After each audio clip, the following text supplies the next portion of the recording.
पीले दांत वाली बहू। रंजना कभी ब्रश नहीं करती थी। उसे कितनी बार उसके माँ बाप ने डांटा, लेकिन उसका कोई असर उस पर होता ही नहीं था, जिस कारण से उसके दांत पीले पीले हो जाते हैं।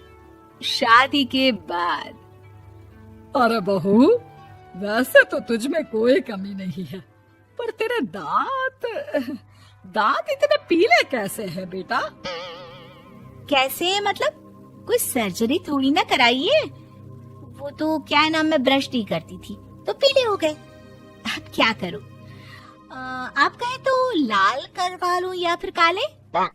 यार ये क्या है, क्यों माँ से लड़ रही हो? लड़ रही हूँ? अरे मैं लड़ रही हूँ या ये बोल रही है कि दांत पीले हैं, पीले। अरे तपस्या थोड़ी ना की है इन्हें पीले करने के लिए। बकायदा ब्रश नहीं किया है 20 साल तक, तब जाकर। छी, कैसी बात कर रही हो? ये उस वक्त तो पीले नहीं थे जब हम लोग तुम्हें देखने आए थे। अरे तब साफ करवा लिया होगा डेंटिस्ट के पास जाकर। अब देखो कैसे पीले पीले लग रहे हैं। रंजना सास की तरफ गुस्से से देखती है। फिर शुरू हो गई पीले पीले पीले। अरे पीले तो तब भी थे जब मेरे हाथ का रसगुल्ला उड़ा उड़ा कर खा रही थी और बोल रही थी, लड़की नहीं गुणों का खजाना दे रहे भाई साहब आप। खैर, अब वो लोग करते भी तो क्या करते, पीले दांत वाली बहू पल्ले पड़ी थी तो झेलना तो था ही। एक दिन कीर्तन में रंजना गाना गा रही थी। अरे कमला बहन, माँ का द्वार है, यहाँ तो सब शुद्ध होकर आते हैं, फिर अपनी बहू को ब्रश भी नहीं करवाती तुम। दूर से पीले पीले दांत भक्ति में बाधा उत्पन्न कर रहे हैं। अरे कोई 2 साल के बच्चे थोड़ी ना लेकर आई हूँ मैं बहू बनाकर। अच्छी खासी लड़की है, अरे कैसे करवाऊं ब्रश? ये तो उसे खुद करना चाहिए ना। अब माँ बाप तो इसके जैसे तैसे निपटा दिए, ये नहीं सोचा कि सास कैसे संभालेगी।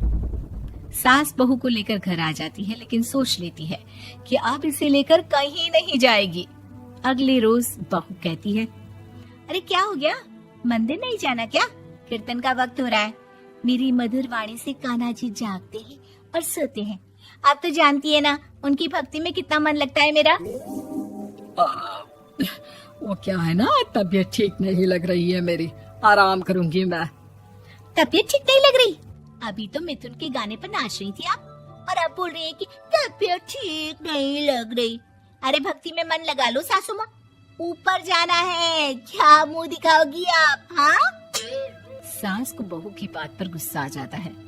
मैं क्या मुंह दिखाऊंगी, इसकी चिंता तो ना कर, समझी? अपने मुंह की चिंता कर, जो ये पीले पीले दांत लेकर हर जगह पहुंच जाती है। पता है लोग कितना मजाक बनाते हैं। ना जी ना, मैं नहीं जाना कहीं तेरे साथ। तो ये बात है, कोई ना, मत जाओ, मैं अपने कमरे में ही बैठकर भक्ति कर लूंगी। ऊपर वाला दांत थोड़ी ना देखता है, मन देखता है, भावना देखता है। और अरे बस बस, तू सब कुछ दिखा, बस ये सफेद चमकदार दांत ना दिखाना किसी को, है? जा यहाँ से। बहू को सास की बात का कोई फर्क नहीं पड़ता, वो तो जैसी थी वैसी ही रह जाती है। सुबह नहाकर किचन में खाना बनाना, फिर खाना खाना, कीर्तन भजन करना और सो जाना। एक दिन, माँ जी मैं सहेली के घर जा रही हूँ, शाम को लेट आऊंगी। हाँ हाँ तो जाना, मैंने कौन सा तेरी आरती करनी है घर पर बैठकर। रंजना सहेली के घर जाती है, जहाँ वो पार्टी में जाने की तैयारी कर रही होती है। अरे शिखा, कहाँ जाने की तैयारी कर रही है? मैं गलत वक्त पर आ गई क्या? अरे नहीं यार, उल्टा सही वक्त पर आ गया। मैंने ये साड़ी और ज्वेलरी निकाली है यार, शाम को इनके ऑफिस की एक पार्टी में जाना है। बताना कैसा लग रहा है ये सब? नहीं यार, इस ड्रेस के साथ तो वो वाली ज्वेलरी अच्छी लगेगी। हाँ हाँ सही बोल रही है, मैंने ध्यान ही नहीं दिया। वैसे तो हमेशा से मस्त फैशन सेंस रखती है। तो बड़ा जाती होगी ना पति के साथ पार्टी में। रंजना कुछ नहीं बोलती, बस सोचती है कि यार काश ये बात सही हो जाती, पर मैं क्यों नहीं जाती पार्टी में? क्या इन लोगों की कोई पार्टी होती नहीं होगी? रंजना घर आती है और रात में पति से सवाल करती है, एक बात बताइए, आप मुझे किसी पार्टी में क्यों नहीं ले जाते? क्या आपकी यहाँ ऑफिस में पार्टी नहीं होती? पति बेचारा क्या कहता कि दांत पीले हैं तुम्हारे इसलिए। अरे कोई पार्टी होती नहीं हम लोगों के ऑफिस में, तो कहाँ से लेकर जाऊं? और मार्केट, मॉल, कहीं वीकेंड घूमना, कहीं तो। अरे यार, सारे हफ्ते में एक छुट्टी मिलती है, तो सोचता हूँ कि आराम ही कर लूं। क्यों? रंजना मन मार के रह जाती है। पहले कभी सास के साथ मंदिर जाया करती थी, लेकिन वो भी सास ने ले जाना बंद कर दिया। घर बैठी बैठी रंजना बोर हो जाती है। तभी उसे आइडिया आता है और वो मायके जाने का सोचती है। सासू माँ, 2 दिनों के लिए मम्मी के घर जा रही हूँ। अच्छा अच्छा, ठीक है, आराम से जा। और हाँ, माँ से कुछ अच्छी आदत सीख कर आना कि कैसे शरीर के हर भाग की तरह दांतों की सफाई भी जरूरी होती है, समझी? शुरू हो गई ना आप। वो लोग आपकी तरह नहीं है कि छोटी छोटी बात का बतंगड़ बना दे। उन लोगों के लिए मैं मायने रखती हूँ, ना कि मेरे पीले पीले दांत। रंजना माँ को बिना बताए उन लोगों को सरप्राइज देती है, लेकिन जैसे ही वो दरवाजे पर पहुंचती है, अंदर देखती है कि घर वाले कहीं जा रहे होते हैं।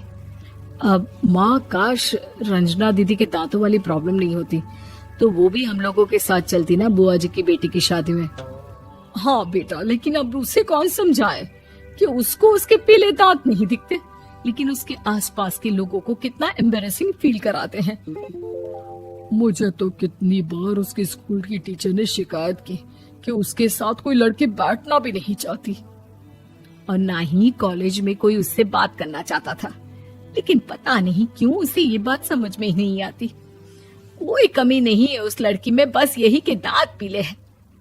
वो तो भला हो जीजा जी और उनकी माँ का, जो दीदी को जैसी है वैसे ही रखा हुआ है। रंजना को अपने घर वालों की बात सुनकर बहुत दुख होता है। वो सोचती है कि वो क्या करे, लेकिन फिर वो सीधा डेंटिस्ट के पास जाती है, अपने दांत चमकाती है और कसम खाती है कि वो रोज ब्रश करेगी। अरे क्या हो गया? तुम तो 2 दिनों के लिए गई थी ना, पर कोई ना, अच्छा है, चलो आ गई तो। रंजना सास के सामने आकर खड़ी हो जाती है और पूरी स्माइल करती है, उसके चमकदार दांतों को दिखाती हुई। हैं? चले मंदिर। माँ, मुझे माफ कर दीजिए, मैंने आप लोगों को बहुत एम्बैरेसिंग फील करवाया। मैं आज से रोज ब्रश करूंगी।